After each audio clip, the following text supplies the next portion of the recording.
لو زهقت من الكرش وهدومك ما عادتش مظبوطه عليكي، حتى جربت ريجيمات كتير وبرضه مفيش نتيجه، يبقى الفيديو ده ليك. دلوقتي هقول لك على 5 خطوات يخلصوك من الكرش من البيت ومن غير اي حرمان ومن غير اي جيم.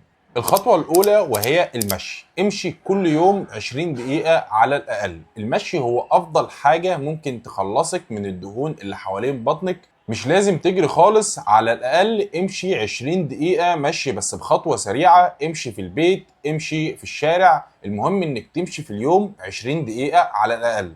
المشي هيفرق كتير جدا في شكل بطنك والكرش.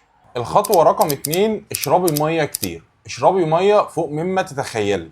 قلة شرب المية بتخلي البطن أولا تتنفخ، تاني حاجة بتخزن دهون في الجسم بشكل كبير جدا. حاولي تشربي كل يوم من 2 لتر مية ل 3 لتر مية، ولو نسيتي حاولي ما تنسيش. حاولي ان انت تربطي شرب المية بروتين يومك. ممكن تعملي منبه على الموبايل ينبهك انك تشربي مية كل شوية. الخطوة رقم 3، كلي أكل طبيعي مش مصنع. يعني تبعدي عن البسكوت، العصاير المصنعة، كل الكلام ده بيكبر من شكل البطن ومن شكل الكرش. حاولي تبدليها بحاجات طبيعية من البيت زي الزبادي اليوناني، زي السكر من الفواكه، التفاح، كل الكلام ده. وحاولي تاخدي مثلا بياض البيض، كل الكلام ده بيفرق معاكي كتير جدا وبيحسسك بالشبع.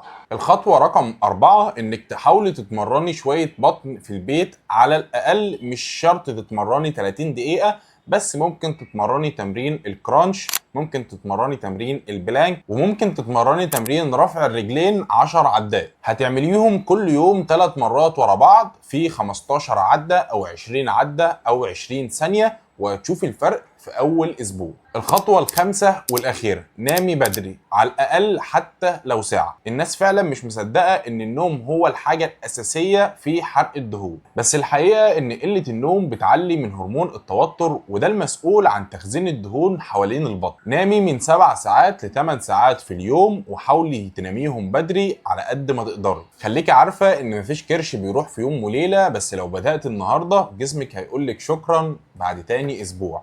لو عجبك الفيديو متنسيش تعملي لايك، سبسكرايب، وتشيري الفيديو ده مع حد انت بتحبيه عايز يتخلص برضه من دهون الكرش. واستني الفيديو اللي جاي، هعمل لك سلسلة كاملة عن الموضوع ده ونتخلص من الكرش نهائي. انا كابتن عزو، سلام.